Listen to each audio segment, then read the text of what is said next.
شروع اللہ کا نام لے کر جو بڑا مہربان نہایت رحم والا ہے۔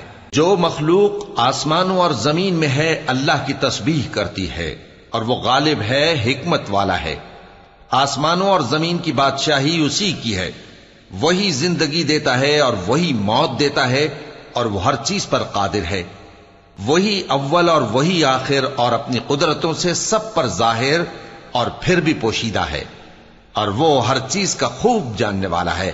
وہی ہے جس نے آسمانوں اور زمین کو 6 دن میں پیدا کیا، پھر عرش پر جلوہ افروز ہوا۔ جو چیز زمین میں داخل ہوتی اور جو اس سے نکلتی ہے، اور جو آسمان سے اترتی اور جو اس میں چڑھتی ہے، سب اس کو معلوم ہے۔ اور تم جہاں کہیں بھی ہو وہ تمہارے ساتھ ہوتا ہے، اور جو کچھ تم کرتے ہو اللہ اس کو دیکھ رہا ہے۔ آسمانوں اور زمین کی بادشاہی اسی کی ہے، اور سب معاملات اسی کی طرف رجوع ہوتے ہیں۔ وہی رات کو دن میں داخل کرتا اور دن کو رات میں داخل کرتا ہے، اور وہ دلوں کے بھیدوں تک سے واقف ہے۔ لوگوں، اللہ پر اور اس کے رسول صلی اللہ علیہ وآلہ وسلم پر ایمان لاؤ، اور جس مال میں اس نے تم کو اپنا نائب بنایا ہے اس میں سے خرچ کرو۔ اب جو لوگ تم میں سے ایمان لائے اور مال خرچ کرتے رہے ان کے لیے بڑا ثواب ہے۔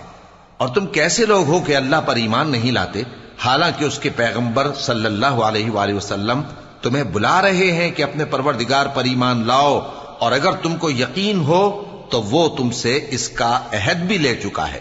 وہی تو ہے جو اپنے بندے پر واضح آیتیں نازل فرماتا ہے تاکہ تم کو اندھیروں سے نکال کر روشنی میں لائے۔ بے شک اللہ تم پر نہایت شفقت کرنے والا ہے، مہربان ہے۔ اور تم کو کیا ہوا ہے کہ اللہ کے رستے میں خرچ نہیں کرتے، حالانکہ آسمانوں اور زمین کی وراثت اللہ ہی کی ہے۔ جس شخص نے تم میں سے فتح مکہ سے پہلے خرچ کیا اور جنگ کی، وہ اور جس نے یہ کام بعد میں کیے وہ برابر نہیں۔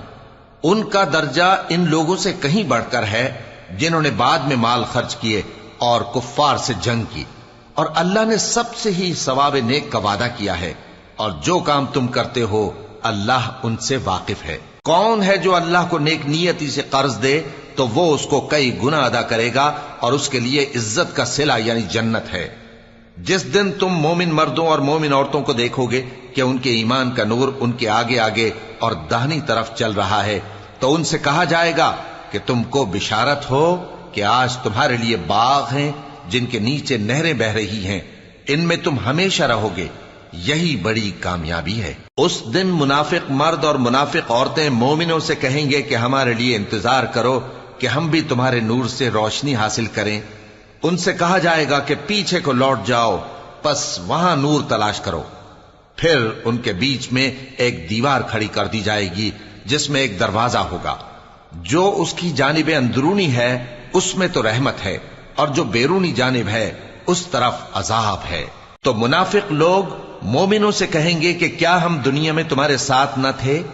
وہ کہیں گے کیوں نہیں تھے، لیکن تم نے خود اپنے آپ کو بلا میں ڈالا اور ہمارے لیے گردش زمانہ کے منتظر رہے، اور اسلام میں شک کیا، اور فضول آرزوؤں نے تم کو دھوکے میں ڈالے رکھا، یہاں تک کہ اللہ کا حکم آ پہنچا، اور اللہ کے بارے میں تم کو وہ شیطان بڑا فریبی فریب دیتا رہا۔ تو آج تم سے کوئی معاوضہ نہیں لیا جائے گا، اور نہ کافروں ہی سے قبول کیا جائے گا۔ تم سب کا ٹھکانہ دوزخ ہے کہ وہی تمہارے لائق ہے، اور وہ بری جگہ ہے۔ کیا ابھی تک مومنوں کے لیے اس کا وقت نہیں آیا کہ اللہ کی یاد کرنے کے وقت اور قرآن جو حق کی طرف سے نازل ہوا ہے اس کے سننے کے وقت ان کے دل نرم ہو جائیں، اور وہ ان لوگوں کی طرح نہ ہو جائیں جن کو ان سے پہلے کتابیں دی گئی تھیں، پھر ان پر طویل عرصہ گزر گیا تو ان کے دل سخت ہو گئے، اور ان میں سے اکثر نافرمان ہیں۔ جان رکھو کہ اللہ ہی زمین کو اس کے مرنے کے بعد زندہ کرتا ہے۔ ہم نے اپنی نشانیاں تم سے کھول کھول کر بیان کر دی ہیں تاکہ تم سمجھو۔ جو لوگ خیرات کرنے والے ہیں، مرد بھی اور عورتیں بھی، اور اللہ کو نیک نیتی سے قرض دیتے ہیں، ان کو کئی گنا ادا کیا جائے گا، اور ان کے لیے عزت کا صلہ ہے۔ اور جو لوگ اللہ اور اس کے پیغمبروں پر ایمان لائے، یہی اپنے پروردگار کے نزدیک صدیق اور شہید ہیں۔ ان کے لیے ان کے اعمال کا صلہ ہوگا، اور ان کے ایمان کی روشنی بھی ہوگی۔ جن لوگوں نے کفر کیا اور ہماری آیتوں کو جھٹلایا، وہی اہل دوزخ ہیں۔ جان رکھو کہ دنیا کی زندگی محض کھیل اور تماشا اور زینت و آرائش اور تمہارے آپس میں فخر و ستائش اور مال و اولاد کی ایک دوسرے سے زیادہ طلب و خواہش ہے۔ اس کی مثال ایسی ہے جیسے بارش کہ اس سے اگنے والی کھیتی کسانوں کو بھری لگتی ہے، پھر وہ کھیتی خوب زور پر آتی ہے، پھر اے دیکھنے والے تو اس کو دیکھتا ہے کہ پک کر زرد پڑ جاتی ہے، پھر چورا چورا ہو جاتی ہے۔ اور آخرت میں کافروں کے لیے عذاب شدید اور مومنوں کے لیے اللہ کی طرف سے بخشش اور خوشنودی ہے۔ اور دنیا کی زندگی تو دھوکے کا سامان ہے۔ بندو اپنے پروردگار کی بخشش کی طرف اور جنت کی طرف لپکو جس کا عرض آسمان اور زمین کے عرض کا سا ہے، اور وہ ان لوگوں کے لیے تیار کی گئی ہے جو اللہ پر اور اس کے پیغمبروں پر ایمان لائے ہیں۔ یہ اللہ کا فضل ہے، جسے چاہے عطا فرمائے، اور اللہ بڑے فضل کا مالک ہے۔ کوئی مصیبت زمین میں اور خود تم پر نہیں پڑتی مگر پیشتر اس کے کہ ہم اس کو پیدا کریں، ایک کتاب میں لکھی ہوئی ہوتی ہے، اور یہ کام اللہ کو آسان ہے۔ تاکہ جو فائدہ تمہیں حاصل نہ ہو سکا اس کا غم نہ کھایا کرو، اور جو تم کو اس نے دیا ہو اس پر اترایا نہ کرو۔ اور اللہ کسی اترانے اور شیخی بگارنے والے کو دوست نہیں رکھتا، جو خود بھی بخل کریں اور لوگوں کو بھی بخل سکھائیں۔ اور جو شخص روگردانی کرے تو اللہ بھی بے نیاز ہے، لائق حمد و ثنا ہے۔ ہم نے اپنے پیغمبروں کو کھلی نشانیاں دے کر بھیجا اور ان پر کتابیں نازل کی اور میزان عدل، تاکہ لوگ انصاف پر قائم رہیں، اور لوہا پیدا کیا کہ اس میں اسلحہ جنگ کے لحاظ سے زور بھی بہت ہے اور لوگوں کے لیے فائدے بھی ہیں، اور اس لیے کہ جو لوگ بن دیکھے اللہ اور اس کے پیغمبروں کی مدد کرتے ہیں اللہ ان کو معلوم کرے۔ بے شک اللہ زور آور ہے، غالب ہے۔ اور ہم نے نوح اور ابراہیم کو پیغمبر بنا کر بھیجا اور ان کی اولاد میں پیغمبری اور کتاب کے سلسلے کو وقتاً فوقتاً جاری رکھا، سو بعض تو ان میں سے ہدایت پر ہیں اور اکثر ان میں سے نافرمان ہیں۔ پھر ان کے پیچھے انہی کے قدموں پر اور پیغمبر بھیجے، اور ان کے پیچھے مریم کے بیٹے عیسیٰ کو بھیجا، اور ان کو انجیل عنایت کی، اور جن لوگوں نے ان کی پیروی کی ان کے دلوں میں شفقت اور مہربانی ڈال دی۔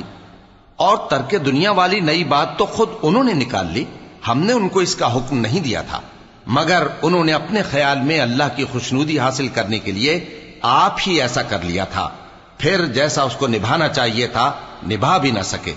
پس جو لوگ ان میں سے ایمان لائے ان کو ہم نے ان کا اجر دیا، اور ان میں بہت سے نافرمان ہیں۔ مومنو اللہ سے ڈرو اور اس کے پیغمبر پر ایمان لاؤ، وہ تمہیں اپنی رحمت سے دگنا اجر عطا فرمائے گا اور تمہارے لیے روشنی کر دے گا جس میں تم چلو گے، اور تم کو بخش دے گا، اور اللہ بخشنے والا ہے، مہربان ہے۔